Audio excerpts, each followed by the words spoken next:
నమస్కారం,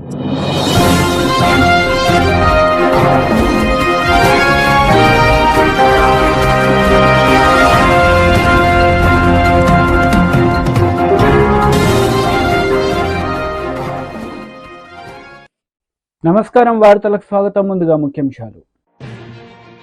మంత్రి Ponnam Prabhakar press meet, పలు అంశాలపై వివరణ.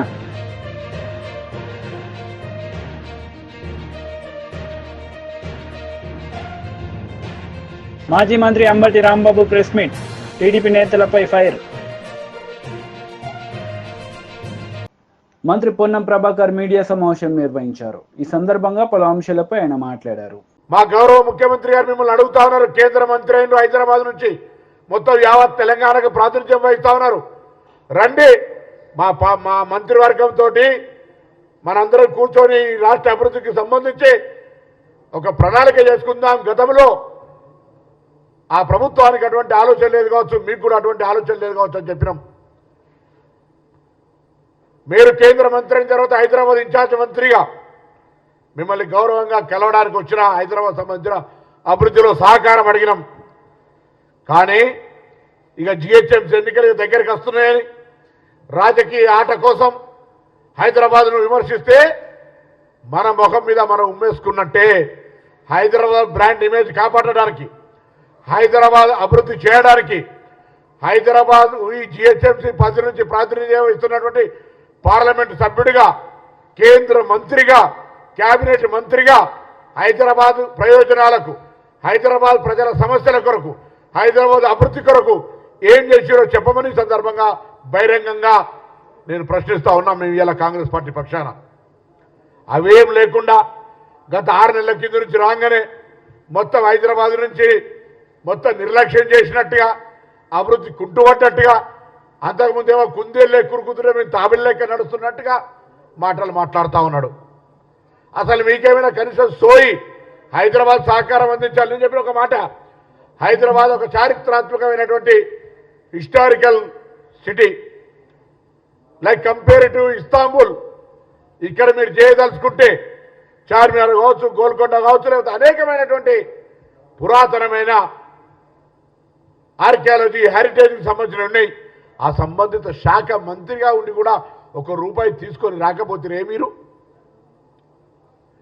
ప్రత్యేకించి విభజన హామీలకు సంబంధించి లేకున్నా హైదరాబాద్ నగర అభివృద్ధికి సంబంధించి కేంద్ర పట్టణాభివృద్ధి శాఖ తరఫున ₹1 అయినా ప్రత్యేక నిధి తీసుకొచ్చినారా?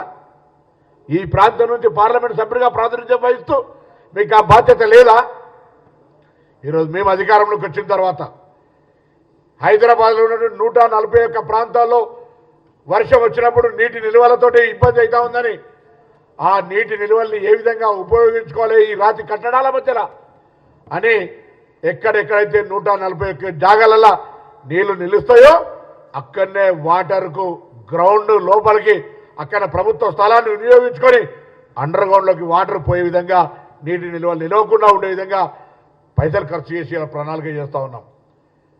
మెట్రో వాటర్ వర్క్స్ ఇంత పెద్ద సమస్య వచ్చినా మెట్రో వాటర్ వర్క్స్ కూడా మీరు ₹1 ఇవ్వలే. ఇంత పెద్ద హైదరాబాద్లో శానిటేషన్, సిల్ట్, ఇతర కార్యక్రమాలు ఉంటాయి, డ్రైనేజ్ ఇంప్రూవ్మెంట్ ఉంటుంది, ఎక్స్పాన్షన్ అయింది సిటీ, అనేకమైనటువంటి గృహ అవసరాలు పెరిగినాయి. అయినా మీరు సంబంధించినటువంటి అంశం ఇయ్యలే. ఇలా మాట్లాడుతూ ఉన్నారు. దీన్ని తీవ్రంగా ఖండిస్తూ ఉన్నాం. హైదరాబాద్ ఇమేజ్కు భంగం కలిగే విధంగా కిషన్ రెడ్డి గారి వ్యాఖ్యలు వెంటనే ఉపసంహరించుకోవాలని కోరుతా ఉన్నాం. హైదరాబాద్ అభివృద్ధికి మీకు చేతనైతే సహాయం చేయండి. కేంద్ర మంత్రిగా మీ బాధ్యత నిర్వహించండి. హైదరాబాద్ కేంద్రం నుంచి పార్లమెంటు సభ్యుడిగా ఈ ప్రాంత అభివృద్ధికి సహకరించండి. రాష్ట్ర ప్రభుత్వం నుంచి గౌరవ ముఖ్యమంత్రి గారు కావచ్చు, ఇక్కడ ఉన్నటువంటి రాజకీయాలకు అతీతంగా ఇన్ఛార్జ్ మంత్రిగా మీ దగ్గరకు వచ్చి ఇక్కడ సమస్యలు చెప్పడానికి సిద్ధంగా ఉన్నామనేటువంటి మాట చెప్తా ఉన్నాం. మీరేం చేయరు. ఎన్నికల రాజకీయం కొరకు, వాతావరణాన్ని కలుషితం చేయడానికి, లబ్ధి పొందడానికి రాజకీయంగా తప్ప.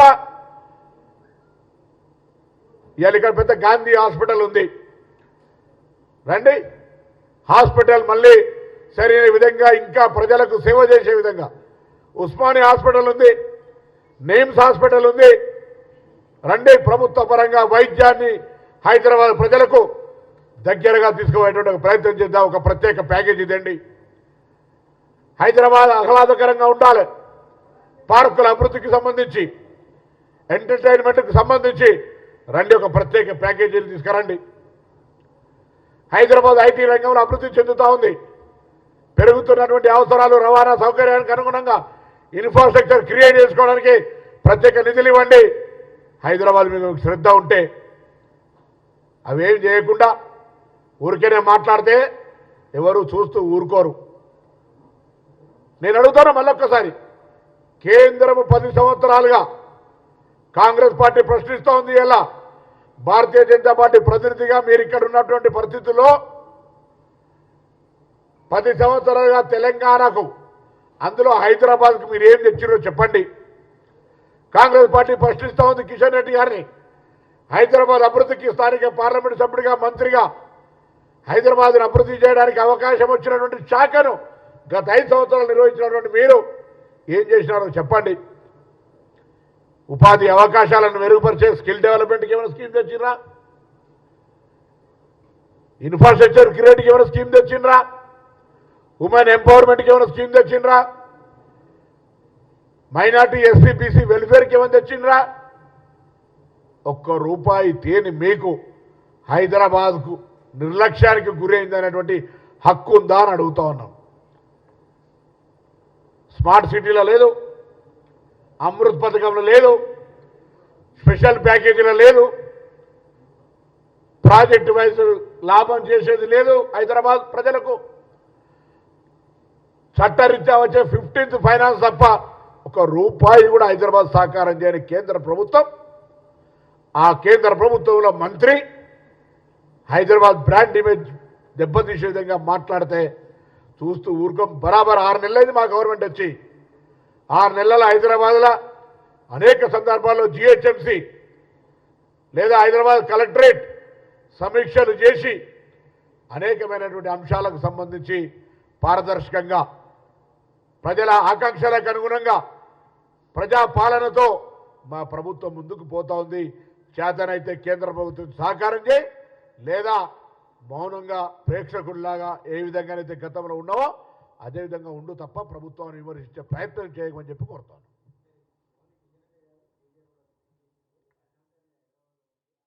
YCP leader Ambati Rambabu media సమావేశం నిర్వహించారు. ఈ సందర్భంగా పలు అంశాలపై ఆయన మాట్లాడారు. ఇంటింటికి వెళ్ళి ఒకచోట 4 పిల్లలు కనపడితే అమ్మ నీకు 15,000, నీకు 15,000, నీకు 15,000, నీకు 15,000, నలుగురికి 60,000 వచ్చేస్తాయి గుద్దేని సైకిల్ మీద అని సైకిల్ వేసుకెళ్ళి చెప్పాడు ఆయన. ఇంటింటికి వెళ్ళి ప్రచారం చేశారు. శభాష్, తప్పు లేదు. మీరు మేనిఫెస్టోలో పెట్టారు, వాగ్దానం చేశారు, సూపర్ 6లో పెట్టారు, ప్రచారం చేసుకున్నారు, ఓట్లు వేసుకున్నారు, అధికారంలోకి వచ్చారు. ఏం చేయాలి ఇప్పుడు? అమలు చేయాలా లేదా? అమలు చేయాల్సిన బాధ్యత మీకుందా లేదా? రాత్రేనండి GOMS 29 రిలీజ్ చేశారు. అంతేగా GOMS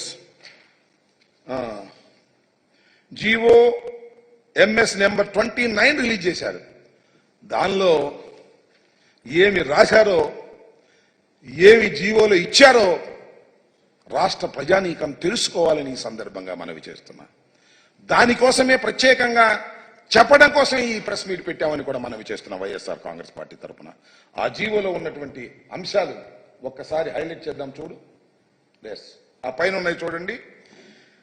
as a part of government assured flagship programme, the government under Talliki Vandanam scheme is providing financial assistance of 15,000 rupees per annum, Shabash, to each mother or recognized guardian who is below poverty. Sorry, adi below.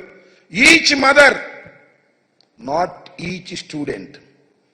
Prati Talliki 15,000 రూపాయలు ఇస్తారు. ఎలాగా? జగన్మోహన్ రెడ్డి గారు ఎలా ఇచ్చారో అలాగే ఇస్తారు. ఒక తల్లి 2 బిడ్డల్ని స్కూలుకు పంపితే 30,000 ఇవ్వరు. 3 పిల్లల్ని పంపితే 45,000 ఇవ్వరు. 4 పిల్లల్ని పంపితే 60,000 ఇవ్వరు. ఎంతమంది పిల్లల్ని పంపినా 15,000 రూపాయలే ఇస్తారు. ఏంటిది? What is this? ఇది సూపర్ సిక్సా? కాదే. సూపర్ మోసం కాదా అని అడుగుతా ఉన్నా. ఇది తల్లికి వందనమా? కాదే. తల్లికి మోసం కాదా అని అడుగుతా ఉన్నా నారా చంద్రబాబు నాయుడు గారు. అదేవిధంగా కూటమి నాయకులు ఆలోచన చేయమని మనవి చేస్తున్నా. ఇవాళ మీరు చేసినటువంటి పని ఎంత దారుణమైనటువంటి అంశం అంటే, ఎంతమంది ఉన్నారండి తల్లులు ఈ రాష్ట్రంలో? మా లెక్క ప్రకారం లాస్ట్ టైం ఇప్పుడు పెరుగుంటారు. 42,61,965 మంది తల్లులు 2023లో ఆ తల్లుల ఖాతాల్లో జగన్మోహన్ రెడ్డి గారు వేశారు. 6,392 కోట్ల రూపాయలు ఆ రోజున వేయటం జరిగింది. అంతమంది తల్లుల్ని మోసం చేయటం కాదా అని అడుగుతా ఉన్నా నారా చంద్రబాబు నాయుడు గారు. అసలు నాకు తెలియక అడుగుతలే. ఇచ్చిన వాగ్దానాన్ని నిలబెట్టుకుంటే ఆయన నారా చంద్రబాబు నాయుడు ఎందుకు అవుతాడు? మరెవరో అయ్యేవాళ్ళు. నేను చాలా సందర్భాల్లో చెప్పా, గతంలో కూడా ఎన్నికలకు ముందు, ఇచ్చిన ప్రతి వాగ్దానాన్ని నిలబెట్టుకున్న మొనగాడు జగన్మోహన్ రెడ్డి. ఇచ్చిన ప్రతి వాగ్దానాన్ని తుంగలో తొక్కిన మోసగాడు నారా చంద్రబాబు నాయుడు అని మనవి చేశాను. ప్రజలు మరి రిసీవ్ చేసుకోలేదో, మరి ఏం జరిగిందో మాకు తెలియదు. కానీ నాకు తెలియగలుగుతాను, ఆయన చంద్రబాబు నాయుడు గారు ఇంత పచ్చి మోసం రాష్ట్రంలో నువ్వు చేస్తున్నావంటే ఏం చెప్పాలని నేను అడుగుతా ఉన్నా. ఇది చంద్రబాబు నాయుడు గారికి అలవాటే, కొత్త ఏం కాదు. అలవాటు పడిన వ్యక్తే మోసం చేయటంలో బాగా అలవాటు పడినటువంటి వ్యక్తి. రైతులకు రుణమాఫీ చేస్తానని చెప్పి రుణమాఫీ ఎగ్గొట్టినటువంటి వ్యక్తి. దీనికి సమాధానం చెప్పవలసినటువంటి బాధ్యత కూటమికి ఉంది అని మనవి చేస్తున్నాం. ఇంత పచ్చి మోసాన్ని ఎలా ప్రజలు భరిస్తారో చెప్పాలి. ఇలాంటి తప్పుడు వాగ్దానాలు ఇచ్చి నేను చెప్తున్నా, జగన్మోహన్ రెడ్డి గారు ఏం చెప్పారు అమ్మఒడి కార్యక్రమంలో? అయ్యా, అమ్మఒడి సక్సెస్ఫుల్గా అమలు చేశాం, మళ్ళా అమలు చేస్తాం. ఇంతకుముందు 15,000 ఇస్తున్నాం, ఇప్పుడు 17,000 ఇస్తాం అని తన వాగ్దానంలో చెప్పాడు, మేనిఫెస్టోలో. ఎందుకంటే రాష్ట్ర ఆర్థిక పరిస్థితి తెలుసు, జగన్మోహన్ రెడ్డి గారికి తెలుసు, చంద్రబాబు నాయుడు గారికి తెలుసు. కానీ చంద్రబాబు నాయుడు గారు అంటే పని అయిపోయింది, పర్లేదు అని మీకు తెలుసు కదా. చాలా సామెతలు ఉన్నాయి. రేవు దాటిన తర్వాత బీజేపీ లీడర్ మీడియా సమావేశం నిర్వహించారు. ఈ సందర్భంగా పలు అంశాలపై ఆయన మాట్లాడారు. వర్గ సమావేశం, శాసనసభ ఎన్నికలు జరిగి ఈ రాష్ట్రంలో కొత్త ప్రభుత్వం ఏర్పడినటువంటి తర్వాత, అదే రకంగా పార్లమెంట్ ఎన్నికలు జరిగి, సార్వత్రిక పార్లమెంటరీ ఎన్నికలు జరిగి, మూడోసారి భారత ప్రధానిగా నరేంద్ర మోడీ గారు ప్రధానమంత్రి అయినటువంటి తర్వాత తెలంగాణ రాష్ట్ర భారతీయ జనతా పార్టీ మొదటిసారిగా రాష్ట్ర కార్యవర్గ విస్తృత సమావేశాన్ని రేపు ఏర్పాటు చేయడం జరిగింది. దీంట్లో ముఖ్య అతిథులుగా కేంద్రం నుంచి ధర్మేంద్ర ప్రధాన్ గారు, మానవ వనరుల శాఖ మంత్రి రాబోతున్నారు. ఇది మన రాష్ట్ర అధ్యక్షులు కేంద్ర మంత్రి అయినటువంటి కిషన్ రెడ్డి గారి అధ్యక్షతన జరిగేటువంటి ఒక సమావేశంలో మరో కేంద్ర మంత్రి అయినటువంటి బండి సంజయ్ గారితో పాటు జాతీయ బీజేపీ ప్రధాన కార్యదర్శులైన బన్సల్ గారు, తరుణ్ చుగ్ గారు తో పాటు మన రాష్ట్రానికి సంబంధించినటువంటి జిల్లా అధ్యక్షులు, అదే రకంగా గౌరవ పార్లమెంట్ సభ్యులు, గౌరవ శాసనసభ్యులు, గత శాసనసభ ఎన్నికల్లో పోటీ చేసినటువంటి అభ్యర్థులు, పార్లమెంటుకు పోటీ చేసినటువంటి అభ్యర్థులు, ఇంకా వివిధ స్థాయిలలో ఉన్నటువంటి మోర్చాల యొక్క నాయకులు, బీజేపీ యొక్క సీనియర్ నేతలు పాల్గొనేటువంటి ఒక ప్రత్యేకమైనటువంటి సమావేశం ఇది. ఈ సమావేశం రాజకీయ తీర్మానంతో పాటు ఈ యొక్క రాష్ట్రంలో అతి తక్కువ సమయంలో మరి ప్రజా వ్యతిరేక కార్యకలాపాల్లో పూర్తిగా కూడా కూరుకుపోతున్నటువంటి రేవంత్ రెడ్డి గారి ప్రజా వ్యతిరేక విధానాలపైన కార్యాచరణ ఉంటుంది. దాంతోపాటు ఇచ్చిన హామీల యొక్క అమల్లో జరుగుతున్నటువంటి యొక్క జాప్యం వైఫల్యం పైన చర్చ ఉంటుంది. కార్యాచరణ కొరకు సంస్థాగతంగా విస్తరించడంతో పాటు పార్టీని మరింత బలోపేతం చేయడం కొరకు రాబోయేటువంటి స్థానిక సంస్థల యొక్క ఎన్నికలకి సమాయత్తం కావటం కొరకు బీఆర్ఎస్ లీడర్ మీడియా సమావేశం నిర్వహించారు. ఈ సందర్భంగా పలు అంశాలపై ఆయన మాట్లాడారు. ఉన్నారు ఆమె ముత్తుకుంటే కేసు పెడతారు. కేసులో కూడా ఆ సదరు వ్యక్తికి యాంటిసిపేటర్ బెయిల్ రావడానికి కోసం ఎఫ్ఐఆర్లో అవకతవకలు. ఎఫ్ఐఆర్ 25వ తారీఖు నాడు ఎఫ్ఐఆర్ చేస్తారు. 25/5 నెల ఎఫ్ఐఆర్ చేస్తే మీద మాత్రం డేటు 23/5 వేస్తారు. సదరు వ్యక్తి క్లరికల్ మిస్టేక్ మీద కోర్టుకు వెళ్తాడు. ఇవాళ ఇదే దుద్దిల్లా మంత్రి ఎమ్మెల్యే ఈయన సారు ఎంత స్మార్ట్గా ఉంటాడంటే ఈయన అధికారంలో లేనప్పుడు అధికారంలో ఉన్నప్పుడు ఈయన లీలలు మామూలుగా ఉండే. హైదరాబాద్లో ఈయన మాత్రం చాలా మంచివాడు, ఎర్రగా ఉన్నాడు, సౌమ్యుడు, గొప్పవాడు అని కీర్తించే వాళ్ళు చాలామంది ఉంటారు. కానీ వీళ్ళ అరాచకాలు ఇక్కడ చాలామంది చూపించారు. టీవీలు కూడా చూపించాయి, కొన్ని పేపర్లు కూడా రాయాయి. మాలాంటి వాళ్ళం అట్టడుగునున్నటువంటి వాళ్ళం పైకి వస్తే మధుర ఎమ్మెల్యే లాంటి వాళ్ళు బడుగు బలహీన వర్గాల నుంచి వచ్చిన వాళ్ళు ఈయనకు వంటగాగిరు. ఆ రోజులలో ఈయన సామాజికము వర్గము ఆయన సామాజిక వర్గం ఏందో ఈ సమాజానికి తెలుసు. ఏ సామాజిక వర్గం అయితే ఈ ఎస్సీ ఎస్టీ బీసీ మైనార్టీలను అనగదొక్కిందో ఆ సామాజిక వర్గానికే మధుర ఎమ్మెల్యే గారు ఆయన అంటూ ఉరికొచ్చేది మంత్రిలో. ఇది చూడండి, అధికారంలో లేనప్పుడు ఒక కేసు అవుతుంది. ఆ కేసు కూడా మంత్రి ముత్తారం మండలం పెద్దపల్లి జిల్లా ఆ గ్రామానికి సంబంధించిన సర్పంచు మహాముత్తారం మండలం మీనాజిపేట దగ్గర ఉన్నటువంటి అక్కడికి భూపాలపల్లి జిల్లాకి వెళ్తే అక్కడ ఘర్షణ అవుతుంది. ఆ ఘర్షణ అయితే గొడవ అయితే అక్కడ ఆల్రెడీ కేసు పెడతాడు. ఆ కేసులో కూడా నేను క్యాండిడేట్ను, నేను ప్రచారంలో ఉంటా, నా మీద కూడా ఎఫ్ఐఆర్ చేపిస్తాడు. ఇదే ఎమ్మెల్యే నా మీద కూడా ఆ రోజు ఎఫ్ఐఆర్ చేపిస్తాడు. నా పేరు కూడా ఇంక్లూడ్ చేపిస్తారు, నా పేరు మా అల్లుని పేరు. అలా చూడండి ఎట్లా మాట్లాడిండో ఆయన. ఒక నిమిషం మీరు వినాలి దయచేసి, ఎందుకంటే ఈయన చాలా ప్రమాదకరమైనటువంటి వ్యక్తి. ఈయన ఐస్ గడ్డతోటి చంపేస్తాడు. ఎక్కడ కూడా ఈయన ఆయుధం పట్టడు సుమా చేతిలో. ఈయన వైసీపీ లీడర్ మీడియా సమావేశం నిర్వహించారు. ఈ సందర్భంగా పలు అంశాలపై ఆయన మాట్లాడారు. మీకు ఏదన్నా ఆధారం పబ్లిక్ గా బాబు గారు, లేకపోతే ఇక్కడ ఎంపీలుగా నేను, లేకపోతే అనకాపల్లి ఎంపీ రమేష్ గారు, లేకపోతే ఇక్కడ ఎమ్మెల్యేలు పల్లా శ్రీనివాస్ గారు, పంచకల్ రమేష్ గారు ఏదైనా వచ్చి ఇప్పుడు ఎక్కడ అన్నారా? ఏ ఆధారం లేకుండా ఇంగ్లీష్ మీడియా అట్లా రావడం అనేది చాలా ఇర్రెస్పాన్సిబుల్ గా భావిస్తున్నాను. ఎందుకంటే ఇది చాలా మంది జీవితాలకి ముడిపడిన సమస్య. అంత ఈజీగా లైట్ గా వాళ్ళు రాయడం అనేది కరెక్ట్ కాదు. సో దాని మీద చర్యలు కూడా మేము తీసుకుంటాం. ఎందుకంటే మిస్ఇన్ఫర్మేషన్ స్ప్రెడ్ చేయడం అది కూడా అందరికీ మనందరికి కోరేది ఏంటి? స్టీల్ ప్లాంట్ కాపాడుకోవాలి, ఇక్కడున్న కార్మికులకి, నిర్వాసితులకి అందరికీ జస్టిస్ జరగాలని మేము అనుకుంటుంటే దీన్ని ఎట్లా డీవియేట్ చేయాలి, ఎట్లా పొలిటికల్ గా పాయింట్స్ కొట్టాలి. వాళ్ళు పవర్ లో ఉన్నప్పుడు 5 ఏళ్ళు చేయలేకపోయారు, ప్రతిపక్షంలో ఉన్నప్పుడన్నా మా పని మమ్మల్ని చేయనివ్వచ్చు కదా. ఇవాళ బాగా రివ్యూ చేసామండి. వాళ్ళని కోరింది కూడా ఏంటంటే లాభాల లోపలికి స్టీల్ ప్లాంట్ ని ఎట్లా తీసుకుని రావాలి, ఆ విధంగా మనం ఎట్లాంటి సహాయం రేపు కేంద్ర మంత్రి మనం అడగాలి. ఏదైతే సపోర్ట్ వాళ్ళు చేయగలిగితే మనకి వేరే వేరే సోర్సెస్, ఇందాక పల్లా గారు కూడా చెప్పారు, ఆ సోర్సెస్ నుంచి ఫండ్స్ అన్ని మనం తీసుకొచ్చి ప్రొడక్షన్ కెపాసిటీ పెంచుకోగలగాలి. ఇప్పుడు ఇంచుమించు హాఫ్ ప్రొడక్షన్ కెపాసిటీలోనే ఉన్నాము. ఫుల్ కెపాసిటీకి వెళ్తేనే మనకి మంచి లాభాలు వస్తాయి, మనం ఈ అప్పు కూడా తీర్చుకోగలుగుతాము. అండ్ ఆ ప్రైవేటైజేషన్ డిస్కషనే ఆగిపోతుంది. అప్పుడు ఇక్కడ అన్ని సమస్యలు, జీతాల సమస్యలు అవనివ్వండి, లేకపోతే నిర్వాసితుల సమస్యలు అన్ని మనం పరిష్కరించగలుగుతాం. కానీ దీనికి చాలా కమిట్మెంట్ కేంద్ర ప్రభుత్వం నుంచి కావాలి. కాబట్టి రేపు మీటింగ్ లో చాలా స్పష్టంగా కేంద్ర మంత్రికి కూడా ప్రెజెంట్ చేయాలని వాళ్ళ టీంతో కూడా మాట్లాడడం జరిగింది.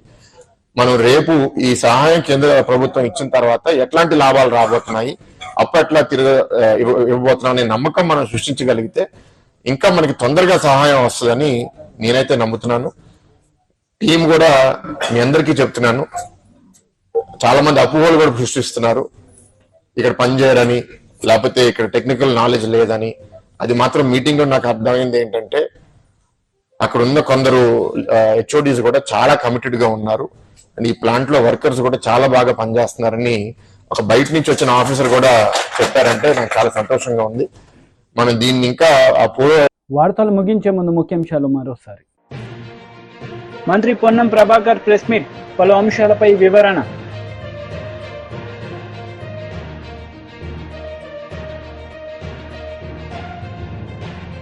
మాజీ మంత్రి Ambati Rambabu press meet, TDP నేతలపై ఫైర్. ఈ వార్తలు ఇంతటితో సమాప్తం. తిరిగి ప్రసారమయ్యే వార్తలు మళ్ళీ కలుద్దాం. అంతవరకు సెలవు. నమస్తే.